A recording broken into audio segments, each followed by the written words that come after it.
जय हिंद मेरे प्यारे साथियों। स्वागत है एक बार फिर से आपके अपने चैनल रिवीजन शाला पे। तो आज की वीडियो में हम डिस्कस करने वाले हैं और रिवीजन करने वाले हैं जो हमारा बीपीएससी टीआरई 4 में 6 टू 8 और 9 टू 10 वाले में जो 40 मार्क्स वाला सेशन होता है, उसको आज हम पूरे अच्छे तरह से रिवाइज करेंगे और आप भी देखें कि आप कितना तैयार है टीआरई 4 के लिए। तो चलिए शुरू करते हैं मैथ्स से। Question number 1। यदि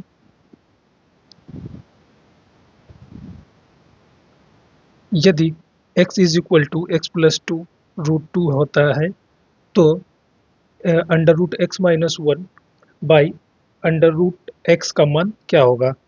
तो इसमें आप ए प्लस बी का होल स्क्वायर वाले फॉर्मूले से इसको बना सकते हैं और इसका सही आंसर वैसे अगर देखा जाए तो इसका सही आंसर हो जाएगा ऑप्शन नंबर बी, टू आएगा। तो आप करके थोड़ा देख लेंगे, इसमें थोड़ा सा ज़्यादा समय लग जाएगा बनाने में। तो चलते हैं दूसरे क्वेश्चन की तरफ। एक व्यापारी अपने अपनी वस्तुओं पर क्रय मूल्य से 40% अधिक मूल्य अंकित करता है और फिर अंकित मूल्य पर 20% की छूट देता है। यदि वह बेचते समय 1 किलो के स्थान पर 900 ग्राम का वजन का इस्तेमाल करता है तो उसका वास्तविक लाभ क्या होगा। तो इसको बनाने के लिए सबसे पहले यहाँ पर दिया हुआ है कि 40% अधिक मूल्य जो है वह अंकित करता है। तो मान लेते हैं कि यह 100 रुपये में खरीदता है तो यह 140 रुपये में हो जाएगा और 140 रुपये में यह 20% की अगर छूट देगा तो 20% को हम 1/5 लिख सकते हैं। तो 1/5 लिख सकते हैं। तो इसमें एक की छूट देता है तो इसको लिख सकते हैं बेचेगा कितने में, 1/4/5 में। तो यह 20% छूट देने के बाद की कीमत हो जाएगी। तो इसको अगर हम काटते हैं तो इसको काटने के बाद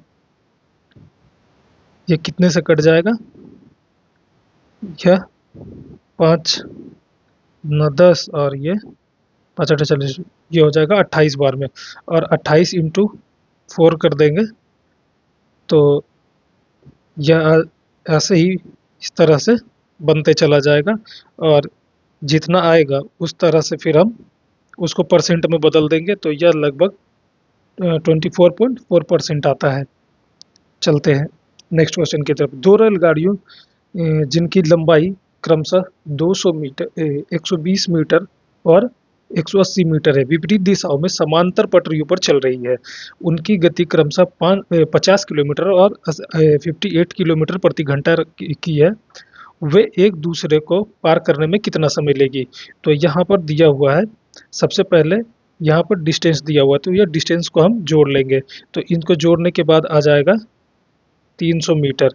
ये मीटर में है, यह डिस्टेंस है।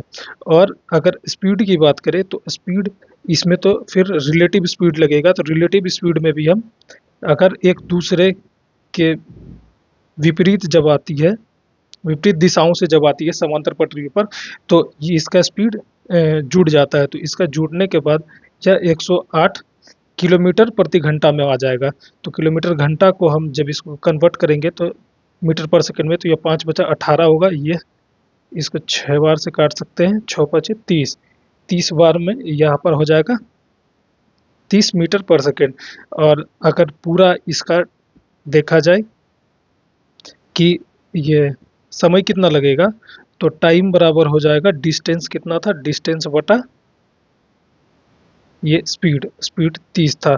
तो इसको काटेंगे तो यह 10 आ जाएगा। तो इस तरह से हम बना सकते हैं। तो 10 सेकंड इसका आंसर ऑप्शन ए हो जाएगा, 10 सेकंड। चलते हैं नेक्स्ट क्वेश्चन की तरफ। 2 वर्ष के लिए 10% वार्षिक दर पर किसी निश्चित धनराशि के चक्रवृद्धि ब्याज सीआई और साधारण ब्याज एसआई का अंतर 65 रुपये है तो वह धनराशि क्या होगी। तो इसका एक फॉर्मूला है, डिफरेंस बराबर पी इंटू आर बाई 100 का होल स्क्वायर। अगर ये 2 वर्ष के लिए पूछा गया हो तो इसको आप सीधा कर सकते हैं ऐसे।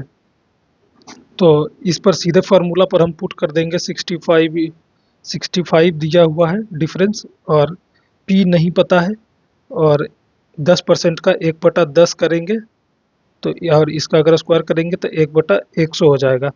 ठीक है। तो फिर यहाँ से ये सीधे मल्टीप्लाई हो जाएगा, 6500 इसका सही आंसर हो जाएगा। इतने रुपए इसका प्रिंसिपल हो जाएगा। तो हम इस तरह से बना सकते हैं। इसका सही आंसर हो जाएगा ऑप्शन नंबर सी। तो चलते हैं नेक्स्ट क्वेश्चन की तरफ। ए और बी क्रमशः 15 और 20 दिनों में काम पूरा कर सकते हैं। वे एक साथ 4 दिनों तक काम करते हैं और फिर एक काम छोड़ देता है और शेष काम बी कितने दिनों में पूरा करेगा। तो सबसे पहले देखते हैं कि यह पूरा काम जो है, पूरा काम कितना आता है। तो चलो इसको यूनिट में 15 ए का है, ए कर सकता है और बी 20 दिनों में कर सकता है। तो यह टोटल अगर इसका एलसीएम लेंगे तो आ जाएगा 60 यूनिट काम दोनों मिलकर करते हैं। तो इसकी एफिशिएंसी हो जाएगी 4 की और इसकी एफिशिएंसी हो जाएगी 3 की। और ये बोल रहा है कि अगर 4 दिन एक साथ काम करेंगे तो 4 दिन में दोनों मिला के 4 और 3 7 काम कर देंगे।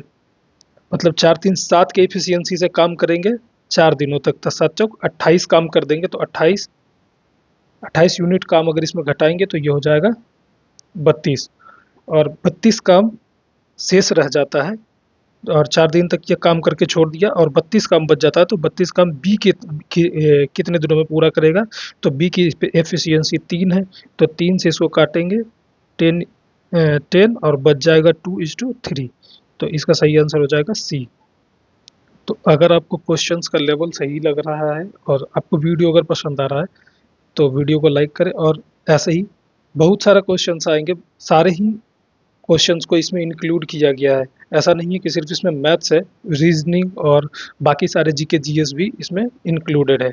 तो आप ध्यान से चलेंगे। और इसका पीडीएफ अगर चाहिए होगा तो पीडीएफ आपको इसका डिस्क्रिप्शन में मिल जाएगा। चलते हैं नेक्स्ट क्वेश्चन की तरफ। एक समबाहु त्रिभुज यानी कि जो इक्विलेटरल ट्रायंगल के अंदर एक अंतःवृत्त खींचा गया, यदि इसकी भुजा 12 सेंटीमीटर है तो वृत्त की त्रिज्या क्या होगी। तो इक्विलेटरल ट्रायंगल वो होता है जिसके सारी भुजाएं बराबर होती है और यह दिया हुआ है कि 12 है और इसमें एक सर्कल खींचा हुआ है। तो इसके त्रिज्या बतानी है यानी कि रेडियस बतानी है। तो इसका सीधा सा एक फॉर्मूला आपको याद रखना है कि इसका फॉर्मूला हो जाता है radius is equal to a by 2√3। इसको आपको याद रखना है, इसी फॉर्मूले पर सीधा बनाना है। अब बन जाएगा ये यहाँ पर साइड के बारे में बता रहा है।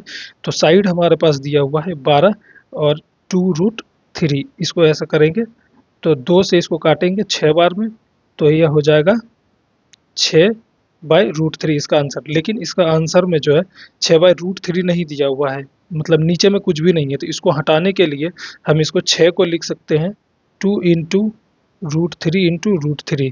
इसको ऐसा कर सकते हैं /√3। तो एक रूट थ्री कट जाएगा और इसका सही आंसर हो जाएगा 2√3, जो कि ऑप्शन नंबर ए में है। चलते हैं नेक्स्ट क्वेश्चन की तरफ। एक घड़ी में 4:30 बज रहे हैं और घंटे और मिनट की सुई के बीच का एंगल बताना है।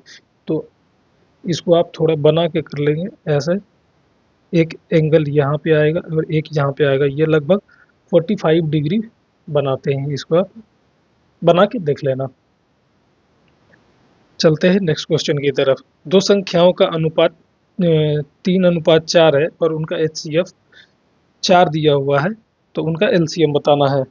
तो इसको अगर HCF 4 है और इसको अगर 3x और 4x मान लेते हैं तो x इज इक्वल टू अगर x इक्वल टू 4 कर देते हैं तो 4 इंटू यहाँ 4 इंटू 4 करेंगे 16 हो जाएगा और 4 इंटू और दूसरा नंबर 4 इंटू 3 करेंगे तो 12 हो जाएगा और इन दोनों का LCM आपको निकाल लेना है।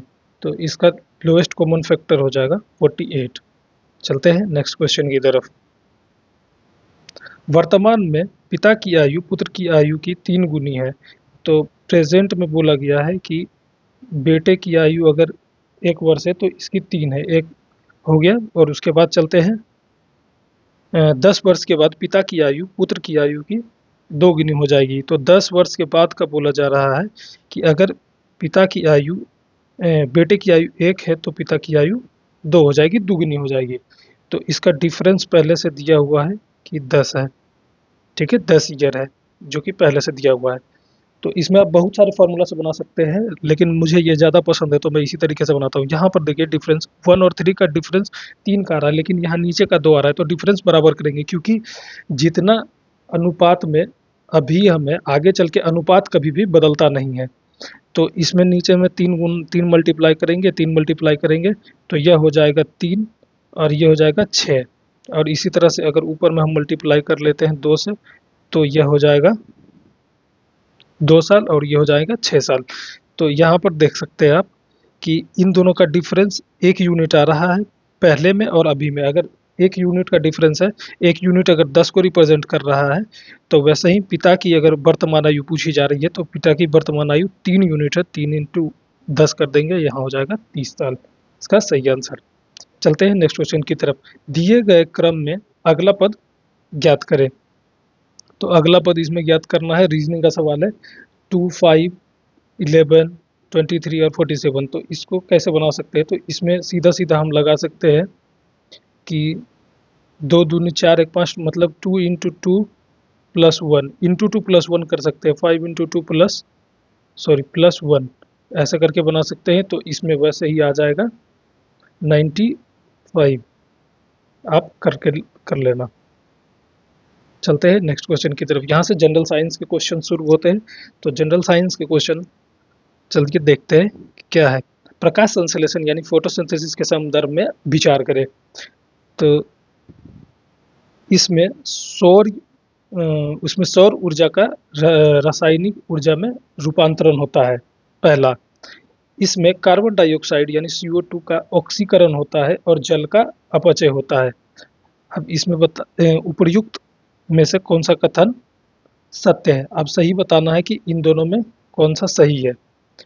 तो देखिए, सौर ऊर्जा इसमें सौर ऊर्जा का रासायनिक रूप में रूपांतरण होता है, सही बात है।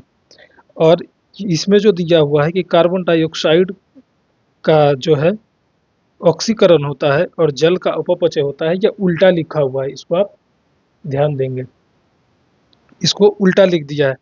तो अपचय जो होता है, अपचय जो होता है यह CO2 का होता है और ऑक्सीकरण जो होता है वह H2O का होता है। इसको आप ध्यान रखेंगे। तो इस तरह से केवल ऑप्शन 1 सही है। चलते हैं नेक्स्ट क्वेश्चन की तरफ।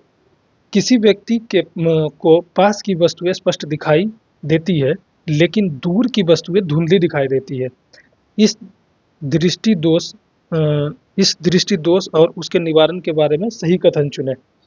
तो किसी व्यक्ति को पास की वस्तुएं स्पष्ट दिखाई देती है, तो सबसे पहले इसी से पकड़ना है कि अगर पास की वस्तुएं अगर सही से दिखाई दे रही है तो उसको या तो मतलब मायोपिया ही होगा, हाइपरमाइट्रोपिया में उल्टा हो जाता है। तो ये ऑप्शन तो गलत है।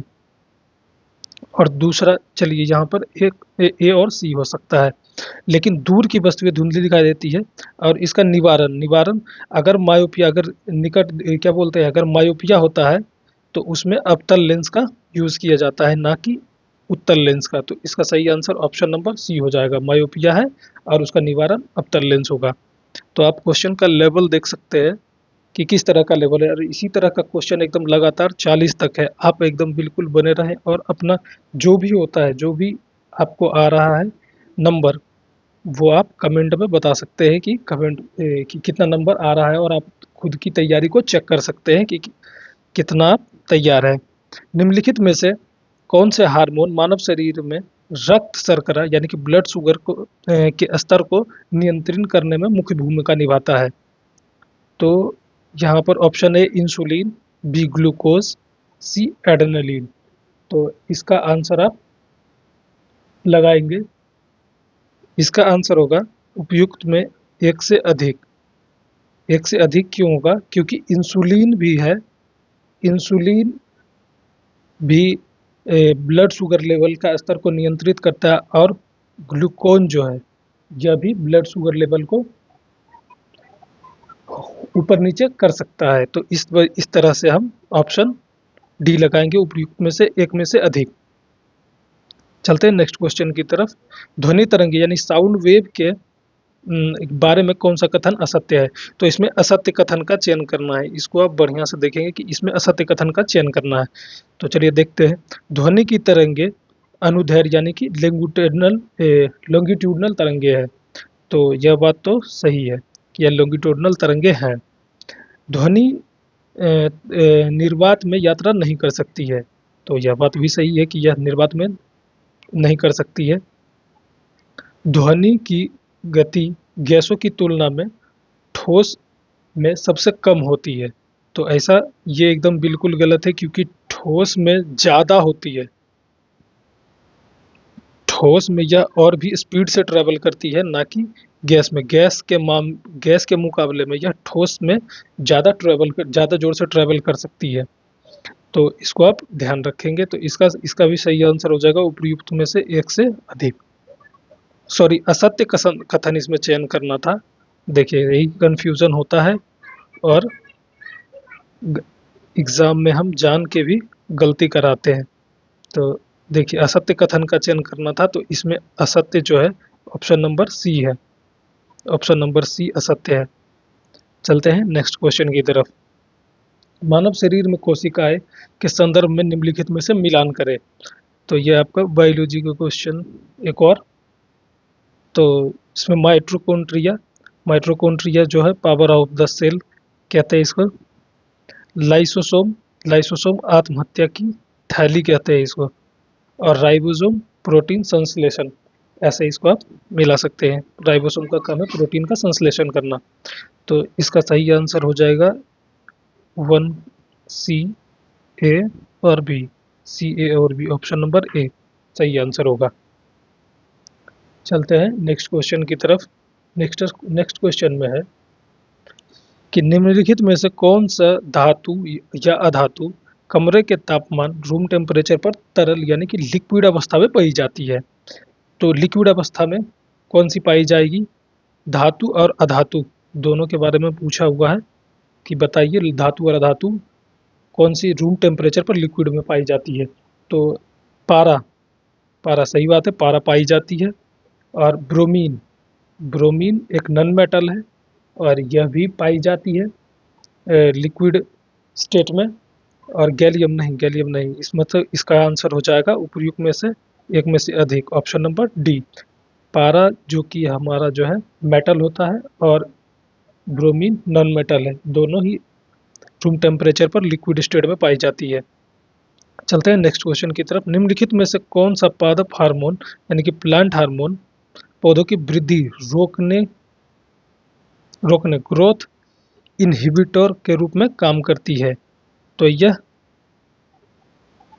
एबिसिक एसिड, जिसको कि ए बी बोलते हैं, यही जो है ग्रोथ रोकने के रूप में काम करती है।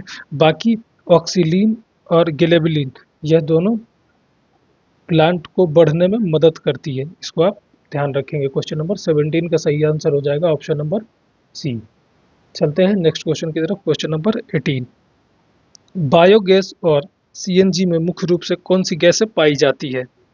तो इसका आंसर, इसका देखिए, option number A butane, propane, methane, उपयुक्त में से एक से अधिक, या इनमें से कोई नहीं।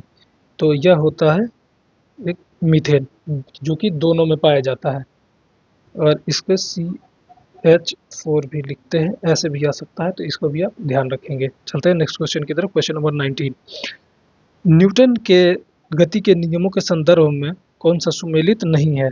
चलिए फिर से देखिए, ऐसा क्वेश्चन आ गया, इसको आप ध्यान रखेंगे कि यहाँ पर लिखा हुआ सुमेलित नहीं है। तो देखते हैं। प्रथम नियम, जड़त्व का नियम, यह तो सही है। और द्वितीय नियम, बल की परिभाषा F=ma, ये भी सही है। और चले ऑप्शन नंबर सी, न्यूटन का नियम, रॉकेट का तृतीय नियम जो है वो रॉकेट का प्रक्षेपण, ये भी सही है। तो यहाँ पर पूछा गया था क्या कौन सा सुमेलित नहीं है, लेकिन यहाँ पर सारे सुमेलित है, तो यहाँ पर लगा देंगे आप उपयुक्त में से कोई नहीं, इसका सही आंसर होगा। चलते हैं नेक्स्ट क्वेश्चन की तरफ। क्वेश्चन नंबर 20, मानव रक्त का पीएच मान लगभग कितना होता है और इसकी प्रकृति क्या है? तो यह 7.4 होता है, और हल्का क्षारीय बेसिक नेचर का होता है, इसको आप ध्यान रखेंगे। अब चलते हैं हिस्ट्री में। देखिए, हिस्ट्री के क्वेश्चंस आ गए, और बिहार के संदर्भ में और वैसे पूरे इंडिया के संदर्भ में सारे ही क्वेश्चंस इसमें हैं। तो क्वेश्चन आप पूरा देखें, बिल्कुल भी स्किप ना करें। चलते हैं नेक्स्ट क्वेश्चन की तरफ। बिहार में 1942 में भारत छोड़ो आंदोलन के दौरान चर्चित सचिवालय गोलीकांड के संबंध में कौन सा कथन सही है, या सही कथन चुने? तो इसमें सही कथन चुनना है 1942 के भारत छोड़ो संबंध के आधार पर। तो देखते हैं ऑप्शन नंबर ए, यह घटना 9 अगस्त 1942 को हुई थी। तो यही तो गलत लग रहा है, यही यही गलत है। यह यह जो है 9 अगस्त को नहीं 11 अगस्त को हुआ था। तो गलत ही चुना था, तो चलिए गलत मिल गया। बाकी हम देखते हैं ऑप्शन, इसमें कुल 7 सही शहीद छात्र हुए, यह बात सही है। गोली चलाने का आदेश WG आर्चर ने दिया था, यह भी बात सही है। तो यह इसको आप याद रखेंगे, यह 9 अगस्त को नहीं 11 अगस्त को हुआ था। चलते हैं नेक्स्ट क्वेश्चन की तरफ। 1857 के विद्रोह के दौरान बाबू वीर कुंवर सिंह ने किस युद्ध में कैप्टन डी ली ग्रांट की सेना को पराजित किया था? तो यह तो बिल्कुल इजी सा क्वेश्चन है। यह जगदीशपुर का युद्ध था। जगदीशपुर से इन्होंने युद्ध का नेतृत्व किया था 1857 में। इसको आप याद रखेंगे। चलते हैं नेक्स्ट क्वेश्चन की तरफ। क्वेश्चन नंबर 23, चंपारण सत्याग्रह 1917 में तिनकटिया प्रणाली का अर्थ क्या था? तो 3/10 हिस्से पर नील की खेती करना, नहीं है तो गलत है। 3/20 पर खेती करना, हाँ यह ऑप्शन सही है। किसानों को 3 गुना लगान देना पड़ता था, नहीं ऐसा कोई भी बात नहीं था। तो इसका सही आंसर हो जाएगा ऑप्शन नंबर बी। चलते हैं नेक्स्ट क्वेश्चन की तरफ। लाल किले में चले आजाद हिंद फौज INA के मुकदमों में बंदियों का बचाव करने वाले वकीलों में दल में कौन सा शामिल थे? तो यह कुछ वकील के नाम दिए हुए हैं, उनमें बताना है कि आजाद हिंद फौज पर जब मुकदमा चल रहा था तो कौन कौन से वकील इसमें शामिल थे। तो इसमें जवाहरलाल नेहरू हाँ थे, कोई ऑप्शन नंबर सी ये तो थे। और तेज बहादुर सप्रू ये भी थे। और भूला भाई देसाई हाँ यह भी थे। तो इसमें से तो तीनों थे, तो इसमें आप उपयुक्त में से एक में से अधिक लगाएंगे। चलते हैं नेक्स्ट क्वेश्चन की तरफ। तो नेक्स्ट क्वेश्चन, भारतीय राष्ट्रीय कांग्रेस के बिहार में हुए अधिवेशन के संदर्भ में सही सुमीलित है। अच्छा, कौन सा सही सुमीलित है यह बताना है। तो 1912 में बांकीपुर पटना में हुआ था, यह बिल्कुल सही है। और 1922 में गया में हुआ था, यह भी सही है। 1940 में यह भी सही है। 1940 रामगढ़ जो है उस टाइम बिहार का हिस्सा था, लेकिन अभी झारखंड का हिस्सा है। तो यह तीनों ही सही है। वैसे अगर देखा जाए तो 1912 में जो बांकीपुर में हुआ था, और उसके बाद जो गया में हुआ था, तो इसका CR दास ने किया था और अध्यक्षता किया था, और इसका RC मजूमदार ने किया था। इसको भी आप याद रखेंगे। और इसकी बात अगर करें तो इसका भी क्वेश्चन हो सकता है कि पूछ लिया जाए।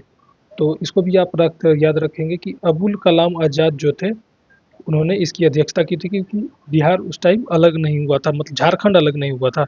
चलते हैं नेक्स्ट क्वेश्चन की तरफ। अखिल भारतीय किसान सभा की स्थापना 1936 में कहाँ हुई थी और इसके प्रथम अध्यक्ष कौन थे? तो अखिल भारतीय किसान सभा की स्थापना जो है वो लखनऊ में की गई थी, और इसके अध्यक्ष प्रथम जो थे वह स्वामी सरजानंद सरस्वती थे। चलते हैं नेक्स्ट क्वेश्चन की तरफ। निम्नलिखित घटनाओं में से क्रोनोलॉजिकल ऑर्डर में व्यवस्थित करें। कालानुक्रम के अनुसार इसको बताना है। तो पहले रॉलेट एक्ट हुआ था, जलियांवाला बाग हत्याकांड हुआ था, या फिर चौरा चौरी हुआ था।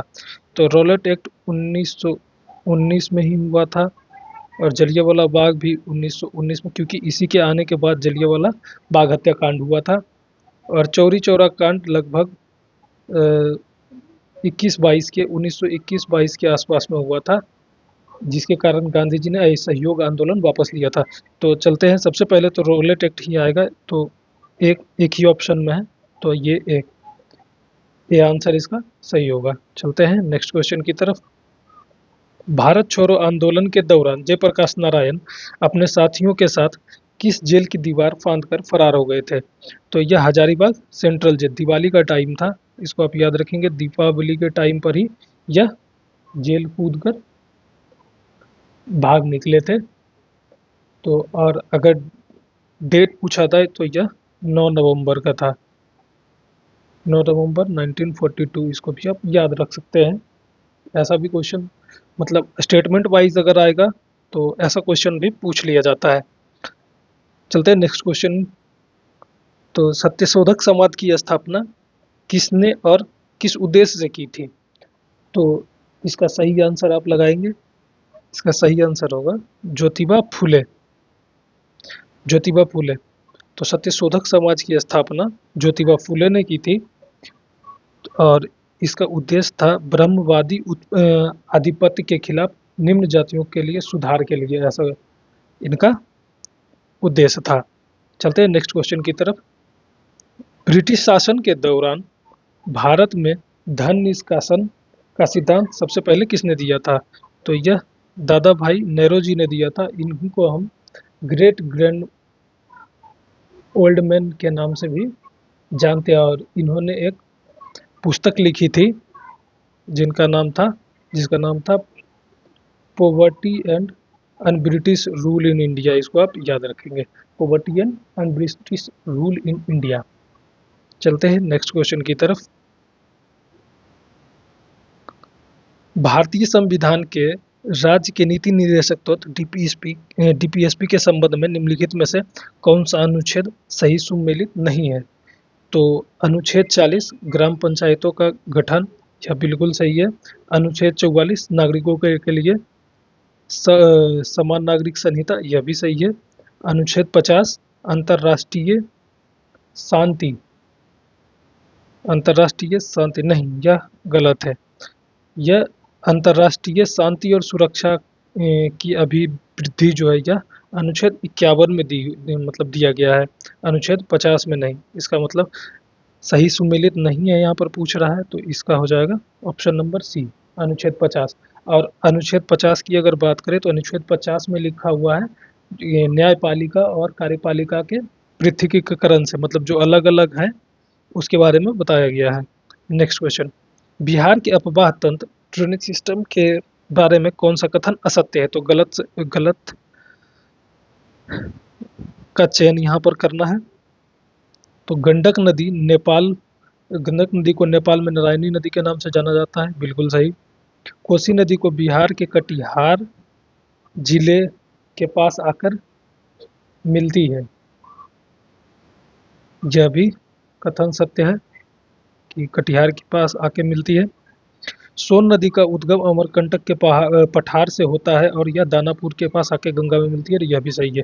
मतलब चलिए यह मतलब कि उपयुक्त में एक से अधिक, यानी तीनों ही इसमें सही है, इसमें कुछ भी गलत नहीं है। Next question. भारत में कपास की खेती के लिए सबसे उपयुक्त मिट्टी कौन सी है और इसकी क्या विशेषता है? तो कपास की खेती के लिए सबसे उपयुक्त मिट्टी काली मिट्टी है और यह नमी धारण करने की उच्च क्षमता है और इसको स्वतः जुताई वाली खेत भी कहते हैं। इसमें वाटर होल्डिंग कैपेसिटी बहुत ही ज़्यादा होता है और दूर से देखने पर ऐसा लगता है और कि यह फटा हुआ होने के कारण दूर से देखने पर यह जुता हुआ जैसा प्रतीत होता है, इस वजह से हम इसको स्वतः जुताई वाली खेत भी कहते हैं। चलते हैं नेक्स्ट क्वेश्चन की तरफ। बिहार के कितने जिले नेपाल के साथ अंतर्राष्ट्रीय सीमा साझा करते हैं? तो यह 7 है।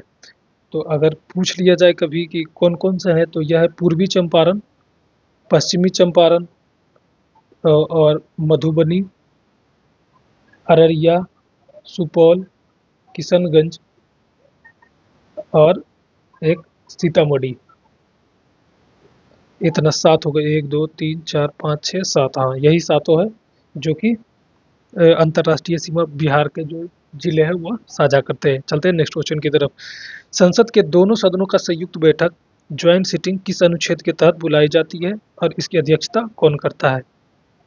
तो ज्वाइंट सिटिंग तो अनुच्छेद 108 के तहत किया जाता है, अनुच्छेद 108। हाँ, ये भी, लेकिन देखिए यहाँ पर थोड़ा सा मिस्टेक करने से काम बिगड़ सकता है, आपका आंसर गलत हो सकता है। यहाँ पर देखिए अनुच्छेद 108 ऐसे देख के नहीं, सारे ऑप्शन को देखना है। और इसमें जो लिखा हुआ है कि 108 के तहत तो बुलाई जाती है, यह बात तो सही है, और इसमें भी 108 दिया हुआ है। और इसकी अध्यक्षता कौन करता है? तो इसकी अध्यक्षता राष्ट्रपति नहीं करते, राष्ट्रपति सिर्फ बुलाते हैं, और इसकी अध्यक्षता लोकसभा के स्पीकर करते हैं। इसको आप ध्यान रखेंगे। तो इसका सही आंसर हो जाएगा आंसर नंबर बी, 108।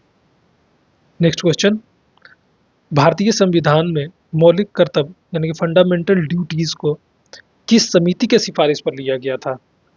तो यह, और किस संविधान के संशोधन द्वारा जोड़ा गया था? तो यह 42वां संविधान संशोधन स्वर्ण सिंह मेहता कमेटी के सिफारिश पर जोड़ा गया था। तो इसको आप याद रखेंगे। और यह आया था 1976 में, यह अधिनियम आया था। इसको आप ध्यान रखेंगे। वायुमंडल की किस परत में ओजोन गैस की सर्वाधिक सांद्रता पाई जाती है? तो यह स्ट्रेटोस्फीयर यानी कि संताप मंडल में पाई जाती है। इसको आप ध्यान रखेंगे। और ओजोन गैस ये हमें अल्ट्रावायलेट रेज जो है यूवी रेडिएशन से हमें बचाते हैं। चलते हैं नेक्स्ट क्वेश्चन की तरफ। वर्ष 2011 की जनगणना के अनुसार बिहार का सबसे अधिक साक्षरता लिटरेसी रेट वाला जिला कौन सा है? तो यह रोहतास है। और यहाँ पर मेल और फीमेल दोनों का ही लिटरेसी रेट सबसे ज़्यादा है। और वैसे अगर इसमें यहाँ पर तो ये पूछा गया है कि सबसे ज़्यादा कहाँ है, अगर सबसे कम पूछ लिया जाए तो सबसे कम लिटरेसी रेट पूर्णिया का है। इसको आप ध्यान रखेंगे कि सबसे कम, सबसे ज़्यादा रोहतास का और सबसे कम पूर्णिया का है। इसको भी आप याद रखेंगे। चलते हैं नेक्स्ट क्वेश्चन की तरफ। निम्नलिखित में से कौन सी नदी गंगा के दाहिने राइट बैंक की सहायक राइट बैंक की सहायक नदियां नहीं है? तो इसका आप आंसर लगाएंगे। देखिए, अगर आपको ये मेहनत पसंद आ रहा होगा तो प्लीज़ वीडियो को लाइक करेंगे, चैनल को सब्सक्राइब करें, और ऐसे ही वीडियोस मैं लाता रहूँगा आपके लिए, ताकि आपका जो है एग्ज़ाम बहुत ही अच्छा जाए और बराबर आपका रिवीजन चलता रहे। तो कंटेंट बनाने में बहुत ज़्यादा मेहनत लगता है, तो प्लीज़ सब्सक्राइब कर दें। तो चलते हैं नेक्स्ट ये क्वेश्चन की तरफ। निम्नलिखित में से कौन सी नदी गंगा के दाहिने दाहिने से, अच्छा, गंगा में दाहिने से कौन सी नदी मिलती है? तो यमुना दाहिने से मिलती है, सोन दाहिने से मिलती है। और इसमें पूछा गया है कि जो दाहिने से नहीं मिलती है, तो Gandak, option number C, Gandak. Gandak जो है वह दाहिने से नहीं बाएं से मिलती है। चलते हैं नेक्स्ट क्वेश्चन और आज के लास्ट क्वेश्चन की तरफ। यदि reserve bank RBI repo rate को बढ़ा देता है तो अर्थव्यवस्था पर इसका सामान्यतः क्या प्रभाव पड़ेगा? तो यह बाजारों में तरलता, लिक्विडिटी कम हो जाएगी और महंगाई घटेगी। तो रेपो रेट बढ़ा देने से महंगाई घटेगी, बाजार में तरलता कम होगी। तो इसका सही आंसर यही है। तो चलिए, इसी के साथ आज का जो मॉक टेस्ट है इसको यहीं पर समाप्त करते हैं, और आप बताएं कि 40 में से आपके कितने आ रहे हैं। और अगर आपको इसका पीडीएफ चाहिए तो मैं पीडीएफ डिस्क्रिप्शन में डाल दूंगा। और आगे भी इसी तरह के टेस्ट से जुड़े रहने के लिए आप हमारे चैनल को सब्सक्राइब करें, और ऐसे ही वीडियो लगातार आती रहेगी। Thank you.